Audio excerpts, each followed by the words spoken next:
Snow sports is a changing scene, and only for the better. More adaptive athletes are pushing boundaries and levelling up the playing field on the snow. I'm here in Big Sky, Montana to meet the man leading the charge. I'm Vasu Sojitra, and I'm a professional athlete. At the age of 9 months old, my leg was amputated from a blood infection called septicemia. A lot of these sports, you have to fit a certain mold to be the skier or a soccer player or a skater or whatever. We're adapting the sports till they work for us.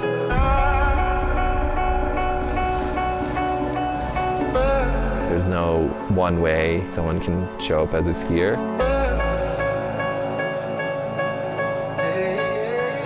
Hey Jenny. Hey Vasu. Hey, nice to meet you finally. Yeah, great to meet you. Yeah, you wanna head up? Yeah, definitely. Sweet. Maybe the heated seats are on. They better be. I don't know anything about Big Sky. It's massive. So windy just up here, isn't it? You know, it's not really about the skiing, it's more about the feeling that we get from these sports. These slide while I'm slowing down so I can keep my balance. The faster I go, I don't really need to use them. The slower I go, I kind of tap the ground.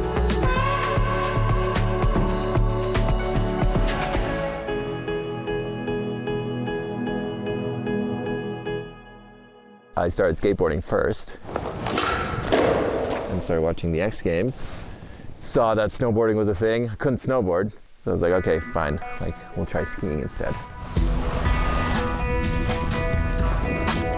My older brother and another mutual friend decided to go to a local ski hill in Connecticut, but the ski instructor was very unaware of how to teach me. So decided to dip out of that ski lesson and just do our own thing. Teaching myself how to ski with one leg. Took about 6 to 7 years to really feel competent. And was that all self-taught? Yeah. How about the first time you started trying off-piste? Yeah, I lost my ski in really deep powder in Vermont, and that was very frustrating. I think I started crying and was like, no, I lost my ski, I can't ski anymore. Yeah.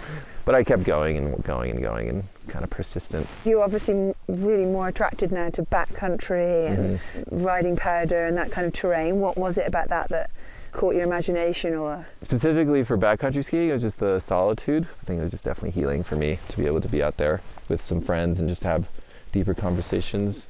And it was very much a normalizer. My friends started not really looking at me as a disabled person. Ski touring started getting involved into it, and I wasn't too far behind. So that was sweet that, friends wanted to do the same thing. We were kind of learning together as we were climbing these mountains. Do your parents, have they skied with you? Do they know how to ski? No, my parents, we grew up in the desert in India. My Right. family and cousins always ask how skis work, and they think there's wheels on the bottom. It's not true. They just have never Nice. seen skiing or how it works or, seen this much amount of snow. And most of it is just showing instead of telling. So a lot of it's just us skiing and having fun and sharing that joy together, because sometimes, I don't know, we see the opposite in our communities, especially communities of color and disabled communities. We don't see that much positivity happening. A local friend in Bozeman asked if I wanted to join him on a climb up Denali. I placed my outriggers in front of me and then put all my weight on them and then lift myself up the hill. The physical part was hard, but not impossible. We move 1 foot at a time, or one prosthetic at a time. What did that mean to you once you made it to the top and you were like, right, we get to ski down this now? I mean, we wanted to get off as quickly as possible because it was -20 in a blizzard on the summit, but it was definitely very emotional. I've never seen 6 dudes cry at the same time, which is kind of cool. Well, it was just really cool and how much work we put into it to make it happen. It was definitely very much a team effort, and it was never individual whatsoever. So I'm going to ask something technical about the actual descent. It doesn't sound like that was an issue at all. That was terrifying. Oh, well, yeah. Yeah, no. Yeah, so I was like, it was hang super on. sketchy.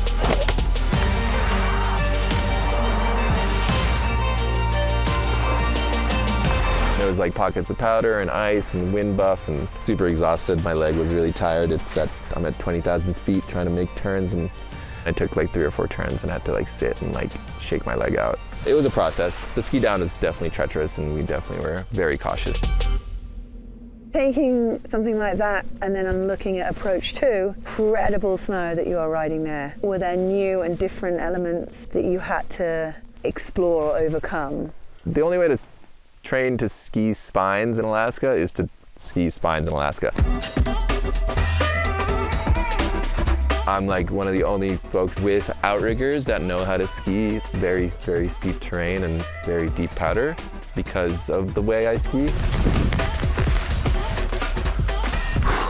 I grew up skiing, watching people with 2 legs ski. So I was just doing what they were doing instead of, going from a technique that was built around the outriggers. Was that some of the best free riding or powder riding you've done? I mean, it's definitely top in my book, for sure. You okay with that? Tell us about it. I mean, it was also the crew really made it as well, It's nice to have energy that...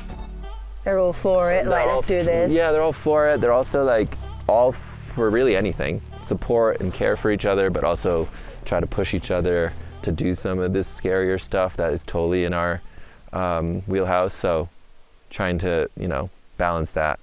And that's the cool part, is like we're definitely trying to be more welcoming to anyone and everyone. Yeah. When it comes to skiing. You don't have to look or say or do a certain thing to be a skier. You're just a skier if you click in and want to go down the hill and just like enjoy your time out here. So the week prior to being in Haines, Alaska, I was playing for the U.S. amputee soccer team in Mexico, trying to qualify for our World Cup.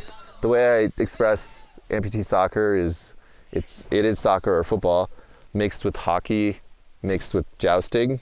It's kind of how I describe it. I walk off that field with so many bruises. I'm not like personally attached to any sport. I think each sport provides some sort of value to my life.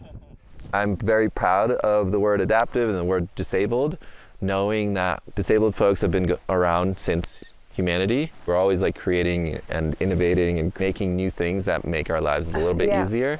So it's like, all right, cool. Like we have the knowledge base to be able to create more access for people on a day-to-day basis. Why are we not?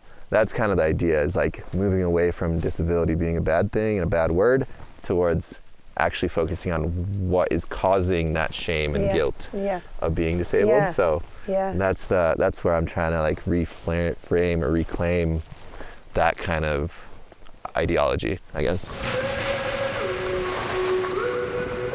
Is there a new project or something else that you have on the horizon? Tell my whole story, not just my story, but my family's story, the story of India and the mountains there. I mean, the Himalayas are like some of the most world-renowned mountains in the world, and most of them are in India. But not many mountain athletes come out of India, which I would love to share and tell that story. Pulling in, my ethnicity and my ancestry, and pulling my family into it, and just, having that conversation, diving deeper into some of that stuff. Some people would say that you are a role model, even though you may not feel it. How does that feel when people maybe say that to you? I don't call myself a role model, but it's cool to be called a role model. Okay. The representation is needed in a lot of our communities to be able to experience some of this stuff. It's cool to share that.